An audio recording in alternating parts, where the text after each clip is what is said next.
खैबर पख्तूनख्वा हुकूमत की जानिब से सेहत सहूलत कार्ड से अवाम के इलाज पर 15 माह के दौरान 37 अरब से जायद रकम खर्च की गई। 2 माह के दौरान ट्रांसप्लांट पर 118 मिलियन खर्च हुए। अब तक कितने अफराद सेहत कार्ड से मुस्तफीज हुए, ये जानने के लिए देखिए ताइबा खान की रिपोर्ट।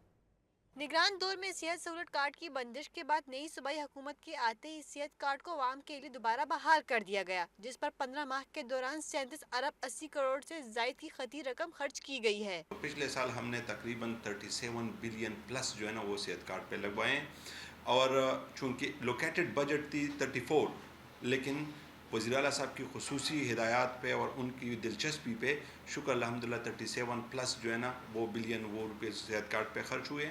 और दूसरी अब जो नई ADP बनी है तो उस पर 41 बिलियन जो है ना वो सेहत कार्ड के लिए मुख्तस की गई है। 15 माह में 13 लाख से जायद अफराद सेहत कार्ड से मुस्तफीद हुए हैं, जबकि 2 माह के दौरान सेहत कार्ड पर 48 अफराद के ट्रांसप्लांट किए गए हैं, जिस पर 118 मिलियन की खती रकम खर्च की गई है। तकरीबन हमने 48 डिफरेंट ट्रांसप्लांट करवाए हैं सेहत कार्ड के ज़रिए इंशाअल्लाह ताला, और जितने भी हमारे पास डेटा आई हुई है तो उसके मुताबिक हम चल रहे हैं। मज़ीद भी इंशाअल्लाह ताला दूसरे जो हमारे ऐसे भाई हैं जो ये खर्चा बर्दाश्त नहीं कर सकते, तो खैबर पख्तूनख्वा की गवर्नमेंट अपने लोगों के साथ है। सेहत कार्ड पर सबसे ज्यादा 24 अरब से जायद की बड़ी रकम सरकारी अस्पतालों पर खर्च की गई है, जबकि प्राइवेट पर 12 अरब की लागत खर्च हुई है। गरीब आवाम को सेहत की मजीद सहूलियात फराहम करने के लिए जोंदून कार्ड का भी अजरा किया गया है। कैमरामैन शबीर हुसैन के साथ ताइबा खान, डॉन न्यूज़, पेशावर।